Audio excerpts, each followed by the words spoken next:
Hello विद्यार्थी मित्रों, पहला वीडियो ની અંદર કવિવર નરસિંહ મહેતાનું કાવ્ય અખિલ બ્રહ્માંડમાં આપણે જોયું। આજના દિવસે જે કઈ ચર્ચા આપણે કરવાની છે એ આપણા દેશની જે કઈ એક દુર્દશા છે લોકો એના તરફ એક અંગુલી નિર્દેશ છે। 21મી સદીમાં જીવતા આપણે બધા લોકો એવું માનીએ કે આપણે વિકાસની હરણફાળ આગળ વધેલા છે એની ના, પણ હજુ આપણા દેશમાં એવા કરોડો માણસો જેને રોટી, કપડા અને મકાનની ચિંતા છે।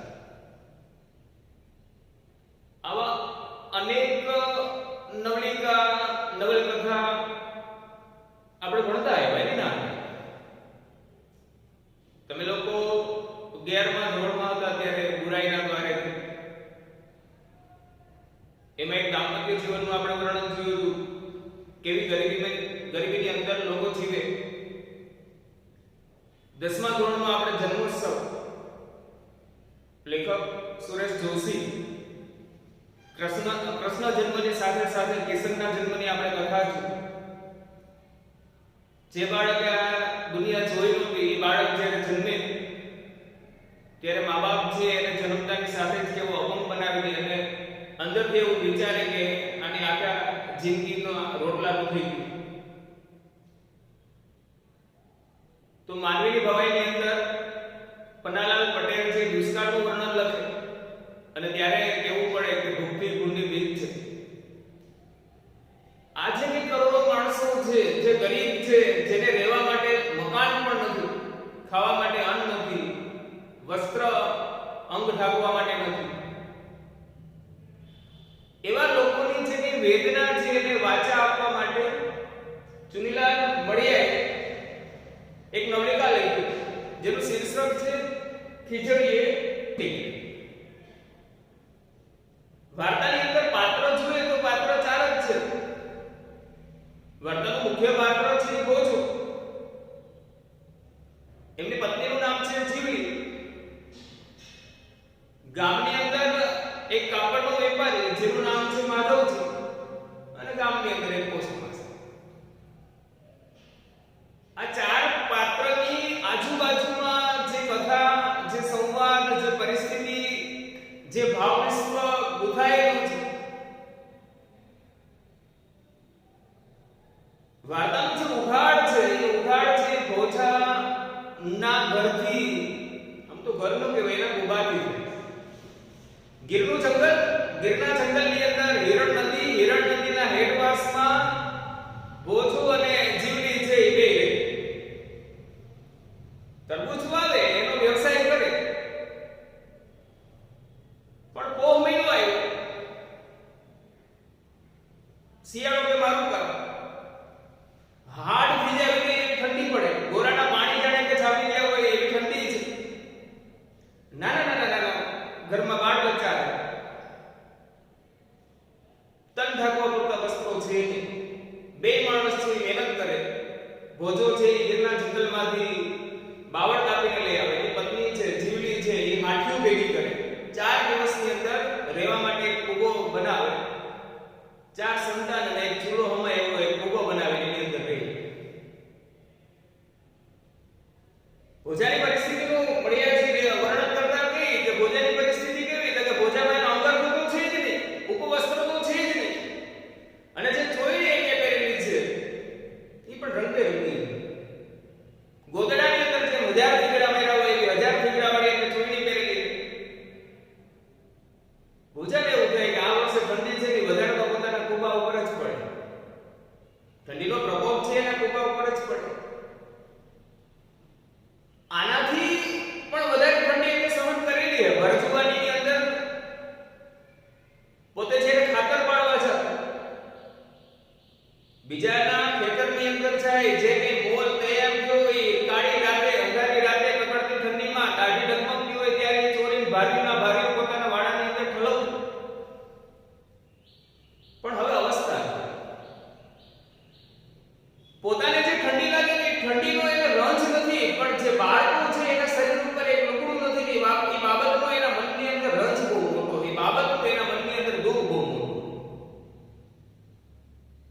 ગામની અંદર એક કાપડના વેપારી છે માધવજી એનું નામ. એના જે કઈ દુકાનની અંદર તમે જો તો ગજના ગજ કાપડના ઢગલા પડ્યા, પણ એક લીરોય એક લુગડું આપે એમ છે. વિચાર એવું કરે કે માધવજીની જે દુકાન છે ને એ જો રાતે તોડી હોય, ખંભા ઉપર ઉપડે એટલું કાપડ લઈ અને કુબા ભેગું કરતો.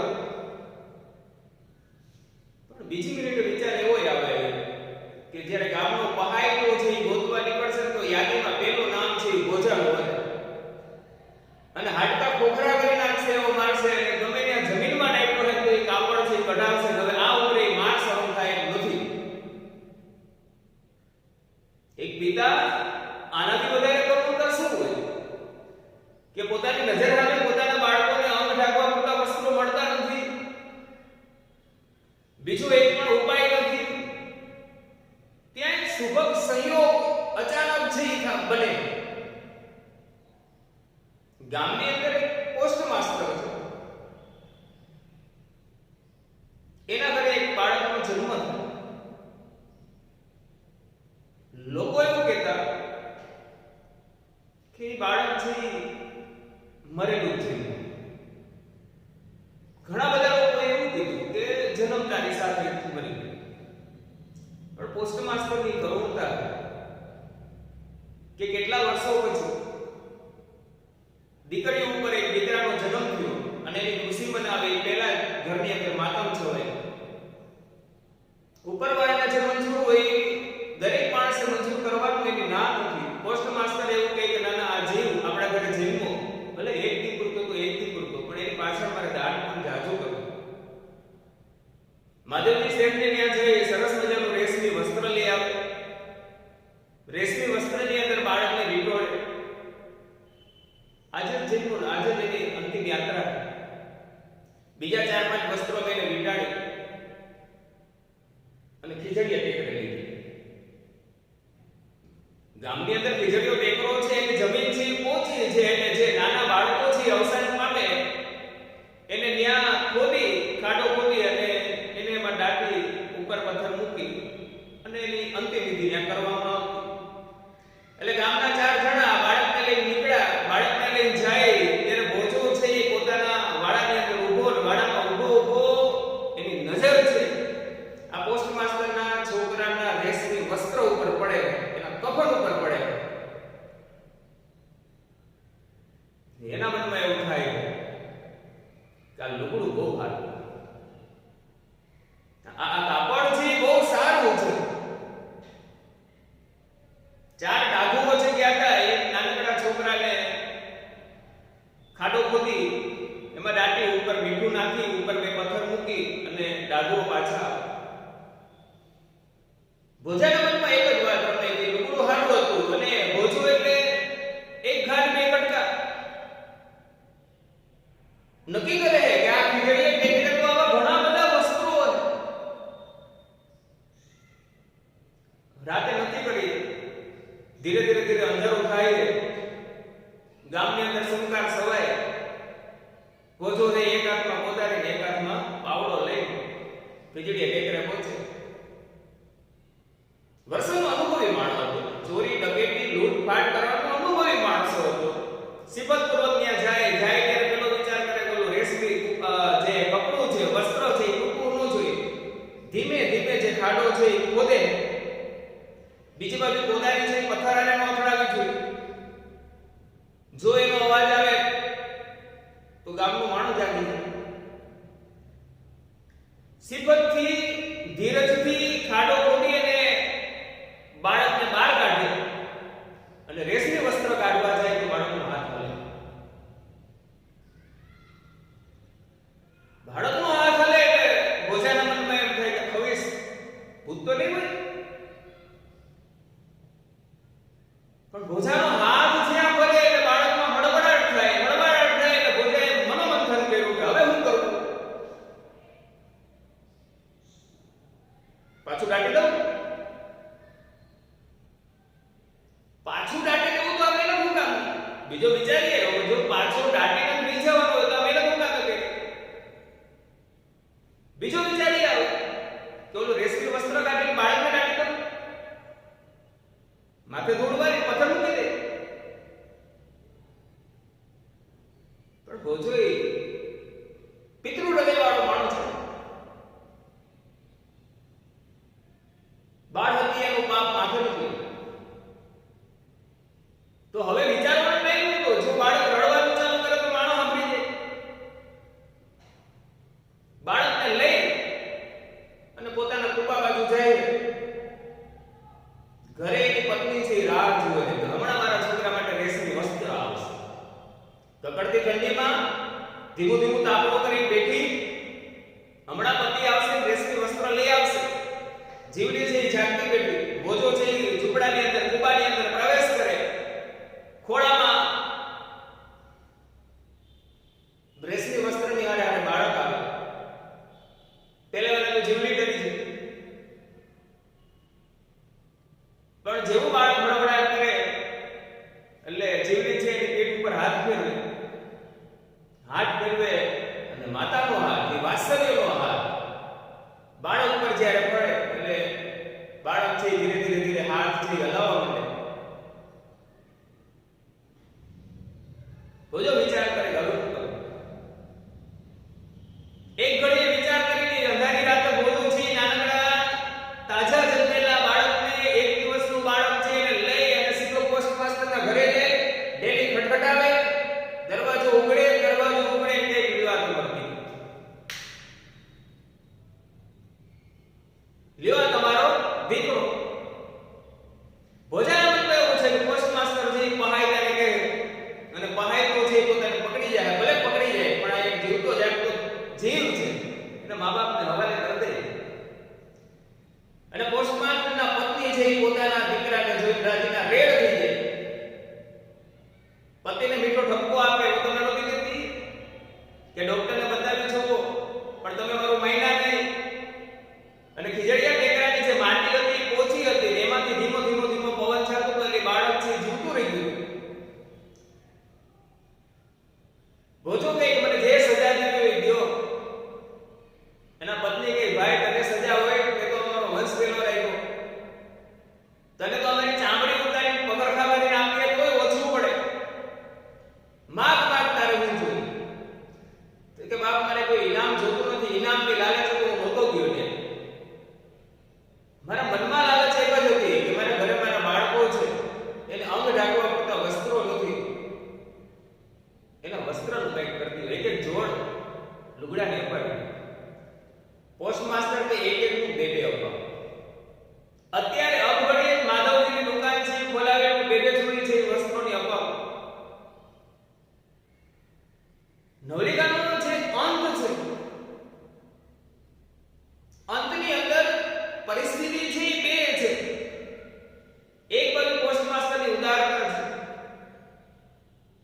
પોતાનો દીકરો છે તે જીવતો મળ્યો અને જે કે પિતાને આનંદ થયો અને એ આનંદના રૂપમાં જે જીવલાની મદદ કરે પછી એની ઉદારતા છે. એક બાજુ જીવલાની ગરીબી અને બીજી બાજુ જીવલાનું હૃદય પરિવર્તન પણ છે. વિદ્યાર્થી મિત્રો આપણે બધા લોકો છે જાણીએ છીએ કે ના નહીં, આપણે વર્ષોથી બધી વાતો કરી, ઘણા બધા આપણે કાવ્યો ગયા છે. ગરીબોના કુબામાં તેલનું ટીપું દોહ્યું અને અમીરોની કબર પર ઘીના દીવા પડે.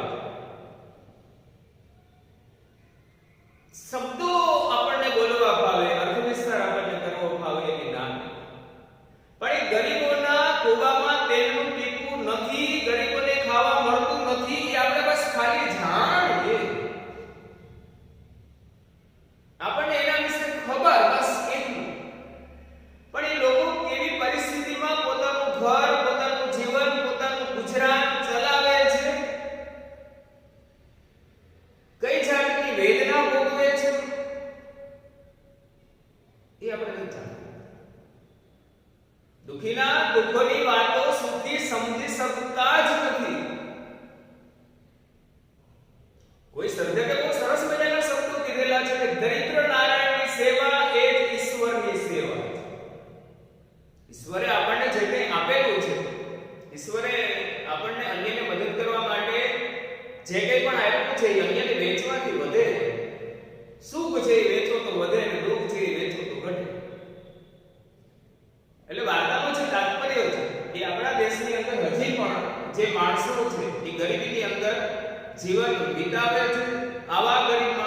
કેવી કેવી વેદના હોય, કેવી કેવી પરિસ્થિતિ હોય, શિયાળો ઉનાળો ચોમાસા ના સમયની અંદર એ લોકો કેવું જીવન ગુજારે, આ વસ્તુ આપણે જોઈએ જાણીએ અને શીખીએ ત્યારે આપણને ખબર પડે કે ઈશ્વરે આપણને બહુ જ આપ્યું છે. આપણે તો બહુ નાની નાની બાબતમાં દુઃખી થનારા માણસો છીએ.